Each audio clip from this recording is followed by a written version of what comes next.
Oke, bismillahirrahmanirrahim. Halo guys, assalamualaikum warahmatullahi wabarakatuh. Jumpa lagi bersama kami di Marola Channel. Apa kabar semuanya? Semoga sehat selalu, panjang umur, dan diberikan rezeki yang banyak sampai 7 turunan. Amin, ya rabbal alamin. Dan seperti biasa kami memberikan informasi-informasi terbaru seputar dunia perpolitikan yang semakin hari semakin memanas. Dan terima kasih banyak bagi yang telah mengklik video ini. Semoga kalian semuanya masuk surga. Amin, ya rabbal alamin. Guys, wow, makin panas. Kapolri meradang. Kapolri tolak mentah-mentah perintah di bawah kementerian. Lebih baik jadi petani daripada jabatan kementerian, ungkap Kapolri. Seperti di video kali ini, reformasi Polri terus berlanjut sampai Polri diminta di bawah wewenang kementerian, namun ditolak dengan tegas oleh Kapolri Listio Sigit saat rapat di gedung DPR. Pro kontra pun terjadi. Ada yang minta Polri di bawah kementerian, ada yang minta Polri di bawah presiden langsung, dan ada juga yang minta Polri kembali di bawah komando Panglima TNI. Sementara itu, kasus 2 orang jambret yang meninggal usai menabrak trotoar setelah kabur usai menjambret seorang perempuan sampai suami perempuan tersebut dijerat hukum. Kini telah sampai di DPR, sampai Kapolresnya dicecar habis-habisan oleh DPR di depan Kapolri langsung. Luar biasa ya. Masa ini yang lucunya, secara itu istrinya kena jambret oleh 2 orang jambret gitu ya. Nah, si jambretnya kabur. Nah, lalu dengan sigap suaminya langsung mengejar dong ya. Nah, karena lalai jambretnya oleng, hilang keseimbangan, menabrak trotoar mereka, lalu meninggoy gitu ya. Nah, malah suami korban tersebut yang jadi tersangka. Kan lucu, nggak ada senggolannya sedikit pun karena kelalaian jambretnya aja yang apes gitu ya. Tapi malah suami yang istri yang kena jambret tadi yang ditersangkakan, yang dijerat hukum. Kan lucu. Nah, ini yang harus diselesaikan oleh Kapolri gitu ya.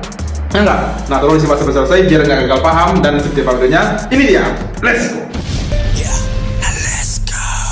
Mohon maaf Bapak-bapak dan Ibu-ibu sekalian, kami tentunya institusi Polri menolak kalau sampai ada usulan Polri berada di bawah kementerian khusus. Karena bagi kami posisi institusi Polri seperti saat ini adalah posisi yang sangat ideal. Kita bisa menjadi alat negara yang betul-betul memberikan pelayanan kepada masyarakat di bidang Harkam Tipmas, di bidang hukum, di bidang pelindungan pelayanan. Di satu sisi kita betul-betul bisa berada langsung di bawah Bapak Presiden, sehingga pada saat Presiden membutuhkan kami, maka kami bisa bergerak tanpa harus ada kementerian-kementerian yang kemudian tidak mau ini menimbulkan. Mantap, menyala nih Pak Kapolri. Bentar guys. Dan iyalah kata Kapolri Listio Sigit ya, sebab posisi Polri saat ini telah ideal katanya ya, dan strategis. Ya gimana nggak ideal? Secara cuman Kapolri Listio Sigit yang menempati jabatan Kapolri yang selama ini dan hampir 5 tahun. Luar biasa ya, gimana nggak ideal coba? Ya pastilah, pasti ideal dong. Nah, kita sebagai masyarakat, jadi kita cuma bisa berharap yang terbaik ya kepada negara ini, maupun institusi Polri di bawah kementerian khusus, atau institusi Polri di bawah perintah presiden langsung, ataupun institusi Polri berada kembali di bawah komando Panglima TNI seperti yang disampaikan oleh Partai PDIP ini. Coba kita simak. Kami sudah sedang mendalami kemungkinan untuk mendorong kembali agar kepolisian negara Republik Indonesia kembali di bawah kendali Panglima TNI. Atau agar kepolisian Republik Indonesia dikembalikan ke bawah Kementerian Dalam Negeri. Tugas polisi mungkin jika nanti DPR bersama-sama bisa menyetujui, menjaga lalu lintas kita supaya aman dan lancar. Berpatroli keliling dari rumah ke rumah agar masyarakat tidur dengan nyenyak. Ada bagian reserse yang bertugas mengusut, mengurai, melaporkan, menyelesaikan kasus-kasus kejahatan untuk sampai ke pengadilan. Di luar itu saya kira tidak perlu lagi. Ada satu kalimat penutup yang sangat betul. Nah, bentar guys. Nah, di sini siapa nih yang setuju kalau institusi Polri kembali di bawah komando Panglima TNI, atau Polri di bawah perintah presiden langsung, ataupun Polri di bawah Kementerian Dalam Negeri atau Kementerian Khusus yang dibentuk oleh presiden ataupun DPR? Siapa nih yang setuju? Tolong komen di bawah guys ya. Oke guys, lanjut. 3 DPR RI dengan Kapolri hari Senin tanggal 26 Januari kemarin.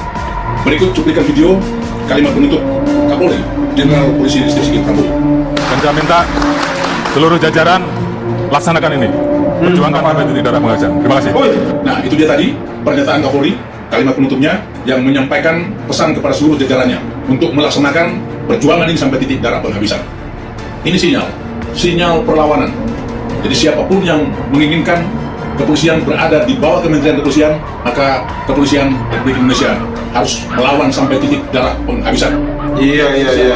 Yang memberikan atau yang mengambil kebijakan itu, kepolisian akan mengawalnya sampai titik darah penghabisan agar tidak jadi lembaga kepolisian di bawah kementerian.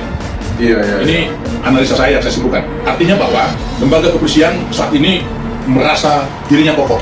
Lembaga kepolisian saat ini sudah sangat kuat, sudah sangat solid dengan jumlah personel, dengan jumlah perlengkapan. Nah, ini sangat kita sayangkan ketika ada pemikiran seorang Kapolri Listio Sigit Prabowo dengan kalimat yang dia maksud. Bahasa ini bahasa yang mengandung arti perlawanan. Tetapi kembali lagi, kita semua tahu bahwa Jenderal Listio Sigit mungkin satu-satunya Kapolri yang menempati jabatan ini paling lama, sudah lebih kurang 5 tahun. Rekor yang belum pernah terpecahkan oleh siapapun. Begitu kokohnya, begitu kuatnya seorang Listio Sigit Prabowo tidak bisa diganggu, tidak bisa diamputasi oleh siapapun. Iya betul kan. Ya, tapi benar juga ya. Kalau disimak-simak kata penutup dari Kapolri Listio Sigit tadi itu ada benarnya juga ya. Perjuangkan ini sampai titik darah penghabisan. Maksudnya itu apa ya?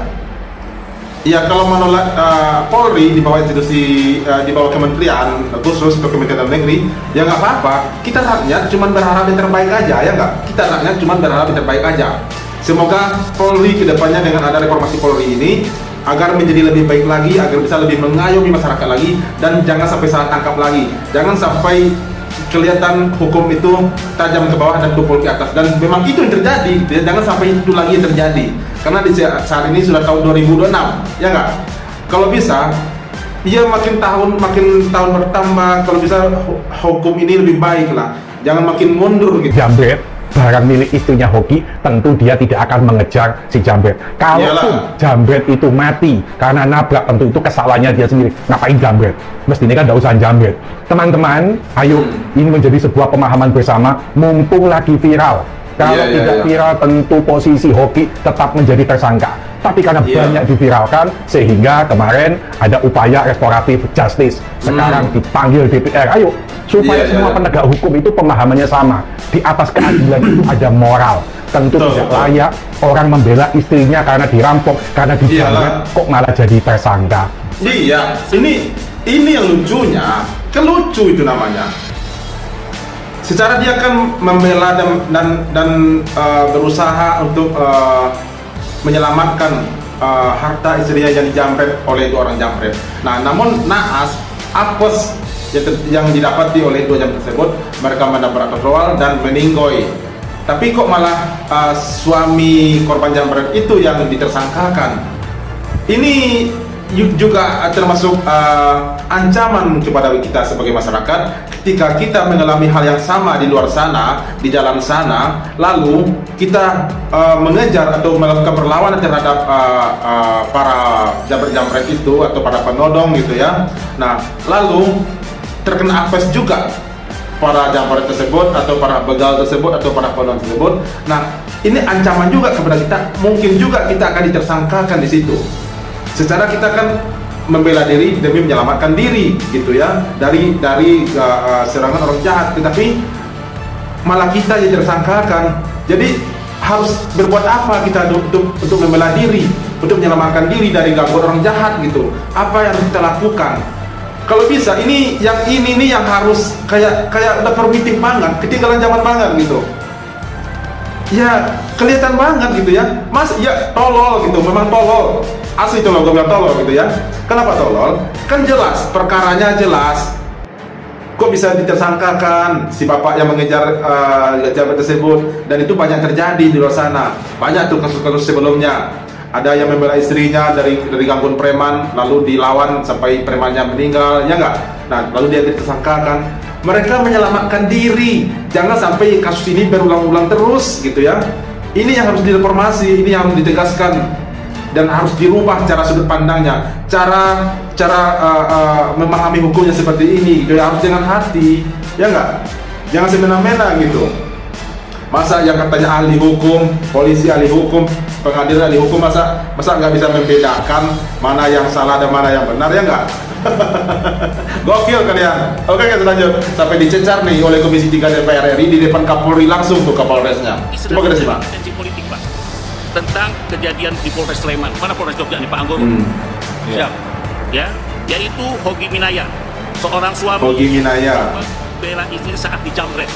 Malah ditahan suami. itu. Nah, ini, ya, apakah ada mensrea dari Hogi ini sehingga harus diproses pidana? Iya, ya. Nah, terakhir, Pak Ketua, saya dari PKS ingin menyampaikan, saya juga memiliki pandangan Polri berada di bawah Presiden langsung, Pak. Iya, Saya nggak apa-apa, ini bukan terserah. bukan cari muka, bukan ingin ada kepentingan lain. Memang sepantasnya lah Polri di bawah Presiden. 2 jambret mati, Tuh. syukur. Nabrak pembatas jalan, alhamdulillah. Alhamdulillah. Tapi suami korban yang kena jambret malah jadi tersangka. Kampang, saya kucing.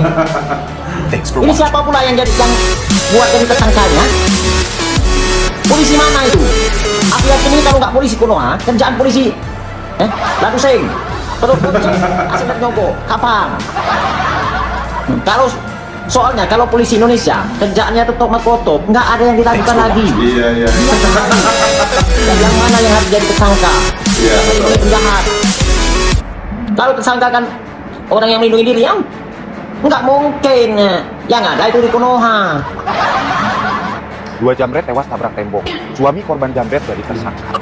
Macam apa ini? Dikatakan sama apa ini? Saja dijadikan tersangka. Atau kuli yang membangun tembok tersebut yang dijadikan tersangka. Iya. Bayangkan tuh, kuli lagi enak-enak makan. Tiba-tiba aparat datang. Kamu jadi tersangka. Lah, salah saya apa, Pak? Membangun tembok. Anjing, kagak lucu. Iya, benar ya. Dan ini benar sekali. Kita setuju ya. Masa kan jelas perkaranya, kalau menurut ceritanya jelas perkaranya. Si istri sang suami ini kena jambret oleh 2 orang jambret. Lalu mereka kabur dan dikejarlah oleh si suami. Dalam pengejaran, si jambret itu motornya oleng. Nah, menabrak trotoar lah mereka. Lalu meninggoy, gitu ya. Entah meninggoy di tempat atau meninggoy di rumah sakit, kita belum jelas ya. Cuman meninggoy kedua-duanya. Nah, polisinya malah mentersangkakan sang suami yang mencoba untuk menyelamatkan istrinya dari para penjambret, yang mencoba untuk mengejar kembali harta istrinya yang dijambret oleh 2 orang jambret tersebut. Kan lucu, aneh gitu ya. Ya, ini gue ulang sekali lagi, ini bentuk ancaman juga kepada kita sebagai masyarakat. Bila terjadi hal yang sama di luar sana terhadap kita, terhadap kalian semua gitu ya, atau kita di sini semuanya, itu gimana ceritanya? Kan mau melawan kita takut tersangkakan, nggak melawan kalau kita pasrah harta kita jadi barang rampasan, keselamatan kita terancam gitu ya, ya nggak? Ya jadi kayak makan si buah malakama gitu. Kamari bedo kata orang Minang, ya nggak? Kamari bedo, mau melawan salah, nggak melawan salah gitu ya. Nah, jadi apa yang harus kita lakukan sebagai masyarakat, Pak Polisi, Bapak-bapak hakim yang katanya terhormat itu, yang katanya gitu ya, tetapi malah membuat hukum seperti ini gitu, nggak jelas, ya nggak? Ketika koruptor aja kalian malah mengulur-ulur waktu, ketika masyarakat yang berurusan dengan hukum langsung kau tersangkakan, kan gokil kau semua, ya nggak? Dan kita juga berharap kepada negara ini, kepada pemerintah, dan seperti video yang pertama tadi, Kapolri dengan tegas menolak institusi Polri berada di bawah wewenang kementerian khusus atau kementerian dalam negeri gitu ya. Kita masyarakat cuma bisa berharap yang terbaik aja kepada Republik ini. Mau dibawa kementerian khusus atau kementerian dalam negeri, mau dibawa ke perintah presiden langsung, ataupun dibawa komando Panglima TNI, terserah. Yang penting hukum ini kalau bisa makin maju makin baik, makin tinggi tahun makin baik Gitu ya, jangan makin mundur, ya nggak?